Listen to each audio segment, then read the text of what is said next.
Thala Ajith acting வரதுக்கு முன்னாடி car மேலேயும் பைக் மேலேயும் செம்ம இன்ட்ரெஸ்ட்டாக இருந்தார். அதனாலே இவரோட ஸ்கூலிங்கை 10th நிப்பாட்டிட்டாரு. கொஞ்சம் வருஷத்துக்கு ஒரு பைக் ஷாப்பில் அப்ரெண்டிஸாக ஒர்க் பண்ணுறாரு. சைடில் மாடலிங் ஒரு ஹாபியாக வச்சுட்டு இருக்காரு அஜித் குமார். நம்ம எல்லாருமே அஜித்தோட ஃபர்ஸ்ட் படம் அமராவதிலாம் நினச்சிட்டு இருக்கோம். ஏன்னா அதுக்கு முன்னாடியே சைல்டு ஆர்டிஸ்ட் ரோல் நடிச்சிருக்காரு அஜித். 1990 என் வீடு என் கணவர்னு ஒரு படத்தில் சைல்டு ஆர்டிஸ்ட் ரோல் நடிச்சிருப்பார் அஜித். இந்த படம் தான் அஜித்தோட ஒரு ஃபர்ஸ்ட் படம்னே சொல்லலாம். இந்த ஒரு நேரத்தில் தான் அஜித் ஒரு தெலுங்கு படத்தில் நடிக்க ஒரு ஆஃபர் வருது. அது எப்படின்னா எஸ்பிபியோட பையனான எஸ்பி சரணும் அஜித்தும் ஸ்கூலில் ஒன்றா படிச்சிருப்பாங்க. எஸ்பி சரண் தான் எஸ்பிபி கிட்ட சொல்லி அஜித்துக்கு ஒரு வாய்ப்பு கொடுத்துருப்பாங்க. அந்த ஒரு தெலுங்கு படம் தான் பிரேம புஸ்தகம். இந்த படத்தோட ஷூட்டிங் ஆரம்பிச்சு கொஞ்ச நாள்லயே டைரக்டர் வந்து ஆக்சிடென்ட்ல இறந்து போயிடுறாரு. அதனாலே இந்த ஒரு படம் பாதியிலே டிராப் ஆகுது. 1992 எஸ்பிபி மறுபடியும் ரெஃபர் பண்றாரு ஒரு படத்துக்காக. அந்த ஒரு படத்துல தான் ஏகே ஃபர்ஸ்ட் டைமா ஹீரோ நடிக்கிறாரு. அந்த படத்தோட பேர் தான் அமராவதி. அந்த ஒரு படத்தோட ஷூட்டிங் முடிஞ்சோடனே அவர் வந்து கார் ரேசிங் வந்து பிராக்டிஸ் பண்றாரு. ரேசிங்ல இருக்கும் போது அவருக்கு வந்து ஆக்சிடென்ட் ஆயிடும். அதனால அவர் ஹாஸ்பிட்டல்ல வேற போய் சேர்த்திருப்பாங்க. இந்த ஒரு ஆக்சிடென்ட்னால அடுத்த 1.5 வருஷத்துக்கு தல அஜித் பெட் ரெஸ்ட்லேயே இருந்திருப்பார் ஹாஸ்பிட்டலில். இந்த ஒரு ரீசனால தான் அமராவதி படத்தில் அஜித்துக்கு பதில் விக்ரம் வந்து டப்பிங் பண்ணியிருப்பாரு. அமராவதி படம் ரிலீஸ் ஆகி அவருக்கு ஒரு டீசெண்டான ஸ்டார்ட்டை கொடுக்குது அஜித் குமாருக்கு. சரி ஓகே, அதுக்கப்புறமா ஹீரோ ரோல்ஸில் ஃபுல்லாக பிஸியாக இருப்போம்னு நினச்ச அஜித் குமாருக்கு பெரிய ஏமாற்றம் தான் கட்சிது. அவருக்கு ஹீரோ ரோலில் நடிக்க சான்ஸே கிடைக்கல. அதனால சப்போர்ட்டிங் ரோலில் நடிச்சிருந்தாரு. 1994 பாசமலர்கள் பவித்ரா படம்னு அஜித்துக்கு மட்டும் 2 படம் ரிலீஸ் ஆகுது. ஆனால் இந்த 2 படத்துலையுமே சப்போர்ட்டிங் ரோலில் தான் நடிக்கிறார் அஜித் குமார். அஜித்துக்கு இந்த ஒரு 2 படமே செம்மையாக ஃப்ளாப் ஆகுது. 1995 தல தளபதி ஒன்னா சேர்ந்து ஒரு படம் பண்றாங்க. அந்த ஒரு படம் தான் ராஜாவின் பார்வையில். இந்த ஒரு படம் தான் for the first and last time தல தளபதி ஒன்னா நடிச்ச படம். இந்த ஒரு படமும் ஏகேக்கு ஒரு ஃபிளாப்பான மூவியாக தான் அமையுது. இதே வருஷம் அஜித் ஹீரோவா நடிச்ச ஆசை படம் ரிலீஸ் ஆகுது. இத்தனை வருஷமா எது எதிர்பார்த்தாரோ அந்த எல்லாமே இந்த படத்துல ஃபுல்ஃபில் ஆச்சு அஜித் குமாருக்கு. இந்த ஒரு படம் தான் அஜித் குமாருக்கு ஃபர்ஸ்ட் ஹிட்டான படம். ஃபர்ஸ்ட் இந்த படத்தோட கதையை சூர்யா கிட்ட தான் சொல்லியிருக்காங்க. அதுக்கப்புறம் தான் அந்த ஒரு வாய்ப்பு ஏகே கிட்ட போயிருக்கோம். ஏகேவும் அந்த படத்தை ஓகே பண்ணியிருப்பாரு. 1996 மொத்தம் 4 படம் ரிலீஸ் ஆகுது அஜித் குமாருக்கு. வான்மதி, கல்லூரி வாசல், மைனர் மாப்பிளை, காதல் கோட்டை மொத்தம் 4 படம் ரிலீஸ் ஆகுது அந்த ஒரு வருஷத்துல. இதுல வான்மதி, காதல் கோட்டை மட்டும் ஒரு ஹிட் படமா அமையுது அஜித் குமாருக்கு. காதல் கோட்டை படம் ஒரு ஹிட்டான படமா மட்டும் அமையாம நேஷனல் அவார்டு கூட வாங்கிச்சு இந்த ஒரு படம். 1997 மொத்தம் 5 படம் ரிலீஸ் ஆகுது அஜித் குமாருக்கு. நேசம், ராசி, உல்லாசம், பகைவன், ரெட்டஜாதி வயசுன்னு மொத்தம் 5 படம் ரிலீஸ் ஆகுது தல அஜித்துக்கு. ஏன்னா இந்த ஒரு 5 படமே செம்ம ஃபிளாப்பான படமா அமையுது அஜித்துக்கு. ஒரு வருஷம் ஃபுல்லா ஃபிளாப்பாவே அமைஞ்சு அஜித் குமாருக்கு. மறுபடியும் 1998 மொத்தம் 3 படம் ரிலீஸ் ஆகுது. காதல் மன்னன், அவள் வருவாளா, உயிரோடு உயிராகன் மொத்தம் 3 படம் ரிலீஸ் ஆகுது அந்த ஒரு வருஷத்துல. தொடர்ந்து 5 ஃபிளாப் மூவிஸ்க்கு அப்புறமா காதல் மன்னன் ஒரு பிளாக் பஸ்டர் ஹிட்டா அமையுது, ஒரு கம்பேக்காவும் அமையுது அஜித் குமாருக்கு. அவள் வருவாளா படம் ஒரு கமர்ஷியல் ஹிட்டா அமையுது அஜித் குமாருக்கு. தொடர்ந்து பேக் டு பேக் அஜித்தோட 2 படமே செம ஹிட்டா அமைஞ்சுது. ஆட்ரி கிட்ட தரணும்னு நினைச்ச அஜித் ஃபேன்ஸுக்கு உயிரோடு உரையாக படம் ஒரு ஃபிளாப்பானதா அமைஞ்சுது. 1999 அஜித்துக்கு மட்டும் 6 படம் ரிலீஸ் ஆகுது. தொடரும், உன்னை தேடி, வாலி, ஆனந்த பூங்காற்று, அமர்கலம், நீ வருவாய் என 6 படம் ரிலீஸ் ஆகுது. உன்னை தேடி படத்துல அஜித்தும் சுந்தோஷியும் ஃபர்ஸ்ட் டைமா ஒர்க் பண்றாங்க. அந்த ஒரு படம் அஜித்துக்கு ஒரு செம ஹிட்டான படமா அமையுது. அதுக்கப்புறம் ரிலீஸ் ஆன வாலி படம் ஒரு செம பிளாக் பஸ்டர் ஹிட்டாக அமையுது அஜித்தோட கரியர்லேயே. ஆனந்த பூங்காற்றை படம் மறுபடியும் ஒரு ஹிட் படமாக அமையுது அஜித் குமாருக்கு. அடுத்து ரிலீஸ் ஆன அமர்கலம் படமும் செம ஹிட்டான படமாக அமையுது அஜித்தோட கரியர்லேயே. இதான் அவரோட 25th படம்னே சொல்லலாம். அந்த வருஷம் ரிலீஸ் ஆன நீ வருவாய் என படத்தில் ஒரு எக்ஸ்டெண்டட் கேமியோ ரோலில் வந்திருப்பாரு.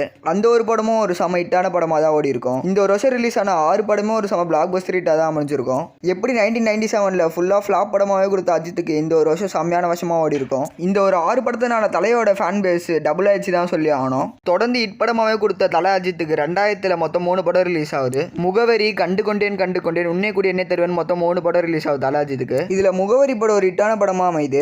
கண்டு கொண்டேன் ஒரு சூப்பர் ஹிட்டான படமா அமையுது. இந்த படத்துல ஃபர்ஸ்ட் பிரபுதேவா தான் நடிக்கிற மாதிரி இருந்துச்சு. நான் பிரபுதேவாக்கு இன்ட்ரெஸ்ட்னால இந்த படத்தை நடிக்காம விட்டாரு. அதுக்கப்புறம் இந்த ஒரு படத்தோட கதை வந்து பிரசாந்த் கிட்ட இருக்கு. அவருக்கு நான் விருப்பம் இல்லைன்னு சொல்லிட்டாரு. கடைசியா தான் அந்த வாய்ப்பு வந்து அஜித்துக்கு வரும். அந்த வாய்ப்பு விடாம சூப்பரா நடிச்சு கொடுத்துருப்பாரு.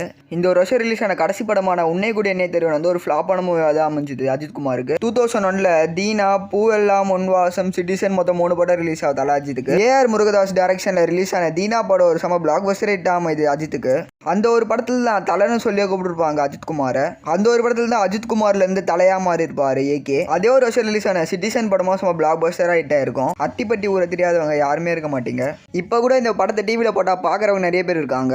தொடர்ந்து பேக் டு பேக் ஹிட் படமா அமையுது அந்த ஒரு வருஷத்துல அஜித்துக்கு. தொடர்ந்து ஹிட் படமா அமைஞ்ச தீனா, சிட்டிசனுக்கு அப்புறமா ஒரு ஃபேமிலி டிராமா மூவில நடிச்சாரு. அந்த ஒரு படம் தான் பூவெல்லாம் உன்வாசம். இந்த படமும் ஹிட் அந்த வருஷத்தோட ஆட்ரி ஹிட்டா அமைஞ்சது தல அஜித்துக்கு.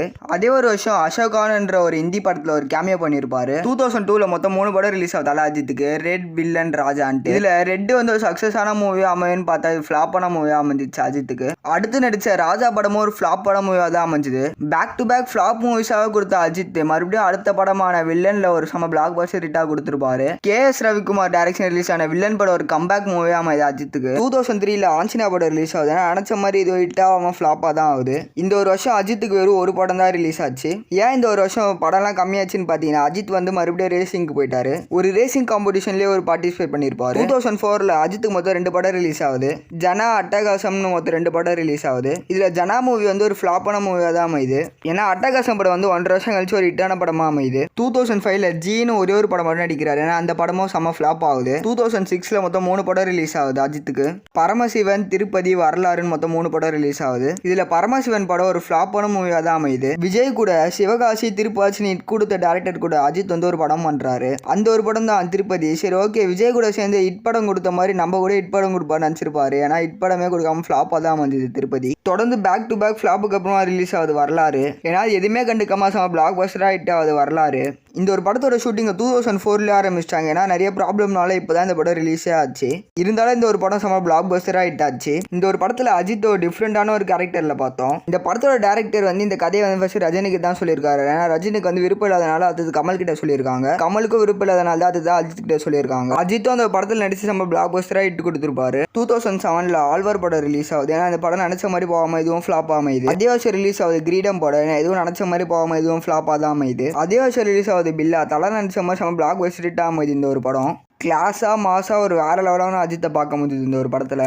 அஜித்தோட கரியரில் எப்படி தீனா மாதிரி ஒரு ஐகானிக் படம் வந்துச்சோ அதே மாதிரி பில்லான்னு ஒரு ஐகானிக்கான படம் வந்துச்சு. இந்த ஒரு பில்லா படம் வந்து ஒரு ரீமேக் படம் தான். ரஜினியோட பில்லா படத்தை ரீமேக் பண்ணி தான் இந்த ஒரு பில்லா படத்தை எடுத்தாங்க. ரீமேக் பண்ண சொன்னது அஜித் தான். 2008ல ஏகன் படம் ரிலீஸ் ஆகுது. அஜித்தோட பில்லா பார்த்து முடிச்சதுக்கு அப்புறமா நடா பண்ணி வச்சிருக்க இந்த படத்தை சொல்ற மாதிரி தான் இருந்துச்சு. இது இந்த படமும் ஃபிளாப்பா தான் வந்துச்சு அஜித்துக்கு. 2009ல அஜித்துக்கு எந்த படமும் வரல. அதுக்கு என்ன காரணம்னு பார்த்தீங்கன்னா 2010ல நடக்க போற ரேசிங்காக ப்ரிப்பேர் பண்ண ஸ்டார்ட் பண்ணிட்டாரு. 2010ல அஜித்துக்கு வந்து அசல் படம் ரிலீஸ் ஆகுது. இதை பத்தி நான் சொல்ல வேணாம், செம அட்டர் ஃபிளாப் ஆச்சு இந்த ஒரு படம். 2011ல வெங்கட் பிரபு அஜித்தோ சேர்ந்து ஒரு படம் பண்றாங்க. அந்த ஒரு படம் தான் மங்காத்தா. பில்லால எப்படி ஒரு புது லுக் தந்தாங்களோ அதே மாதிரி மங்காத்தால வேற ஒரு புது லுக் தந்தாங்க. பில்லாக்கு அப்புறமா ரொம்ப வருஷமா ஃபிளாப்பாக அமைஞ்ச தலைக்கு இந்த ஒரு படம் செம பிளாக் பஸ்டரா ஹிட் அமையுது. கிளாஸான மாசான ஒரு அஜித்தை பார்க்க முடிஞ்சு இந்த ஒரு படத்துல. பில்லாவோட பிளாக் பஸ்டர் ஹிட்டுக்கு அப்புறமா பில்லா 2 எடுக்கிற மாதிரி சொல்லியிருந்தாங்க. 2012ல பில்லா 2 படம் ரிலீஸ் ஆகுது. படத்தை பார்த்து முடிச்சுட்டு வந்து சொன்ன ரிவ்யூ என்னன்னு பாத்தீங்கன்னா பில்லா 2 எடுக்காமே இருந்திருக்கலாம். அதே மாதிரி பில்லா 1 அளவுக்கு பில்லா 2 இல்லைன்னு சொல்லிட்டாங்க.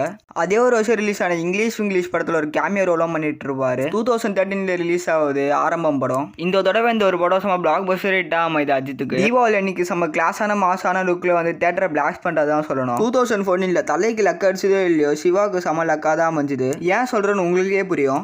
இவங்க 2 பேர் காம்போல ரிலீஸ் ஆகுது வீரம் படம். அம்மா சென்டிமெண்ட், தங்கச்சி சென்டிமெண்ட், தம்பி சென்டிமெண்ட், காமா, டிராமடி எல்லாமே சூப்பரா அமைஞ்சது இந்த ஒரு படத்துல. அஜித்துக்கு இந்த ஒரு படம் செம பிளாக் பஸ்டர் ஹிட் அமைது. 2015ல ஜிவிஎம்மோட காம்போல ரிலீஸ் ஆகுது என்ன எறிந்தால் படம். என்னதான் இந்த ஒரு படம் மிக்சட் ரிவ்யூ வாங்கியிருந்தாலும் என்னை பொறுத்த வரைக்கும் இந்த படம் செம்ம ஹிட்டான படம் தான் நான் சொல்லுவேன். இந்த படத்தை வில்லன் நடிச்சு அருண் விஜய் வந்து சூப்பராக நடிச்சிருப்பாரு. அவர் கேரக்டரான விக்டர் கூட சூப்பராகவே இருக்கும். 2015 2019 வரைக்கும் ஒரு சிவா டைரக்ஷன்ல மட்டும் படம் நடிச்சிருப்பாரு அஜித் குமார். வேதாளம், விவேகம், விஸ்வாசம் சொல்லி 3 படம் டைரக்ட் பண்ணியிருப்பாரு சிவா. 2000ஸ்ல வெறும் புது டைரக்டர் கூடமே படம் நடிச்ச அஜித் வந்து எப்படி இந்த மாதிரி மாறினார் யாருக்குமே தெரியல. இவங்களோட காம்போல ரிலீஸ் ஆன வேதாளம் படம் வந்து ஒரு செம ஹிட்டான படமாகவே அமைஞ்சது. இந்த படத்துல வந்து அலுமாடோலு மாசாங்களா செம பட்டி தொட்டிலாம் செதற விட்டுச்சு தான் சொல்லணும். காமெடி, தங்கச்சியோட சென்டிமெண்ட், ஆக்ஷன் எல்லாமே சூப்பராகவே இருந்துச்சு இந்த ஒரு படத்துல. இவங்களோட காம்போல அடுத்த படம் ரிலீஸ் ஆகுது விவேகம். இந்த ஒரு தடவை அஜித் வந்து ஒரு ஆர்மியில இருக்கிற மாதிரி காமிக்கிறாங்க. இருந்தாலும் இந்த ஒரு படம் ஃபிளாப்பா தான் அமைது அஜித் ஃபேன்ஸுக்கலாம். 2019ல மறுபடியும் எங்க காம்போல ரிலீஸ் ஆகுது விஸ்வாசம் படம். இந்த ஒரு படத்துலயும் ஆக்ஷன் அப்புறம் சென்டிமெண்ட்லாம் சூப்பராகவே ஒர்க் அவுட் ஆயிருக்கும். இந்த ஒரு படமும் ஒரு பிளாக் பஸ்டர் ஹிட் தான் அமைது அஜித்துக்கு. 2019ல எச்வினோட டைரக்ஷன்ல ரிலீஸ் ஆகுது நேர்கொண்ட பார்வை. வெறும் ஸ்டோரிக்கு மட்டும் இம்பார்ட்டன்ஸ் கொடுத்து இந்த படத்தை நடிச்சிருப்பாரு. எப்படி சிவா வந்து கொஞ்சம் வருஷத்துக்கு அஜித் வச்சிருந்தாரோ அதே மாதிரி வந்து எச்வினோத் வந்து ஒரு 5 வருஷத்துக்கு வச்சிருந்தாரு. எச்வினோத்தோட காம்போல மொத்தம் 2 படம் ரிலீஸ் ஆகுது வலிமை, துணிவுன்ட்டு. இதுல வலிமையில எனக்கு சுத்தமா ஒர்க் அவுட்டே அவ்வளவுதான் சொல்லி ஆகணும். அதுக்கப்புறம் ரிலீஸ் ஆன துணிவு கூட நல்லா தான் இருந்துச்சுன்னு சொல்லலாம். 2025ல மகள் திருமணி டைரக்ஷன்ல விடாமுயற்சி படம் ரிலீஸ் ஆகுது. இந்த படத்துல மாஸ் சீன்ஸ்ல எதுவுமே இல்லாம ரொம்ப நார்மலான சீன்ஸ் தான் இருக்கும். இந்த படம் ஏன்னா மிக்ஸ்ட் ரிவ்யூ தான் வாங்கிச்சு. அதே வருஷம் ரிலீஸ் ஆன குட் பேட் அக்லி கூட ஒரு சம பிளாக் பஸ்டரான ஹிட்டான படம் தான். இந்த மூவியை டைரக்ட் பண்ண ஆதிக் ரவிச்சந்திரன் வந்து ஒரு தீவிரமான ஒரு ஃபேன் பாய். இந்த படத்தில் ரெஃபரன்ஸ் இல்லை, இந்த ரெஃபரன்ஸில் தான் படமே ஓடிச்சுன்னு சொல்லி ஆகணும். அந்த மாதிரி ஒரு வேற லெவலான படத்தை எடுத்து வச்சிருக்காரு. விடாமுயற்சியில் எல்லாருமே என்ன சொன்னாங்க பார்த்தீங்கன்னா ஒரு ஆக்ஷன் சீன் கூட இல்லைன்னு சொல்லியிருப்பாங்க. ஏன்னா அதுக்கு ஆப்போசிட்டானது தான் குட் பேட் அக்லி. இந்த ஒரு படத்தில் ஏகப்பட்ட மாஸ் சீன்ஸ் அதிகமாகவே இருக்கு. குட் பேட் அக்லி படத்தோட கிளைமேக்ஸில் பார்த்தீங்கன்னா அடுத்த வருஷமா ஆதிக் தான் டைரக்ட் பண்ணுற மாதிரி ஒரு ரெஃபரன்ஸை கொடுத்துட்டு போயிருவாரு. ஏன்னா அது கன்ஃபார்மாக சரியா தெரியல. அது மட்டும் கன்ஃபார்மாக இருந்துச்சுன்னா படம் வேற லெவலாக இருக்க போது தான் சொல்லி ஆகணும். உங்களுக்கு தலாஜித்தை பிடிக்கணும் சேனல் சப்ஸ்கிரைப் பண்ணி இந்த வீடியோக்கு லைக் கொடுத்துருங்க. கமெண்ட்ல வந்து ஏகேன்னு கமெண்ட் பண்ணுங்க, பாப்பா எத்தனை பேர் இருக்காங்கன்ட்டு.